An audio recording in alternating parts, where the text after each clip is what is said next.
立法院今仔进行 NCC 人事同意权的投票，民进党团伫投票进前就表示讲会全部支持，也毋过落尾嘛，因为若被反对4个提名的人选拢无通过，目前NCC 敢若只剩3个委员咯，嘛已经无法度运作。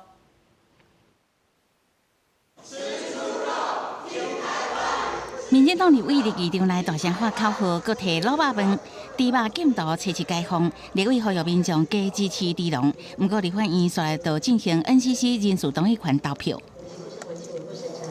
条外立委排队投票，行政院提名成大自工系教授张英先、东吴大学法学院教授听明修、正大光电系教授黄伟伟，加世新大学团管系助理教授罗慧文做 NCC 委员，由张英先、听明修担任正副主委。因为 NCC 今嘛敢若剩3个委员，民进党团表态全部支持。那我们党团已经决议，就是一致支持 NCC 独立机关，因为在野党的杯葛。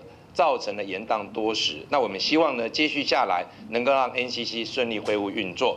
不过，在野的南北党团拢表明封杀，国民党团各向执政党发讲，应该爱比较中选会委员人选，邀请在野党推荐。 也可以来请这个在野党来推荐人选，来去找出最适合、最专业、最独立的人选的话，那我觉得这才是一个正本之道。这些被提名人根本不堪检验。卓荣泰提了一个从学界出来的小白兔，又不懂电信。 又不懂传播。伫南北联合人数优势，投票的结果4个人宣布封杀。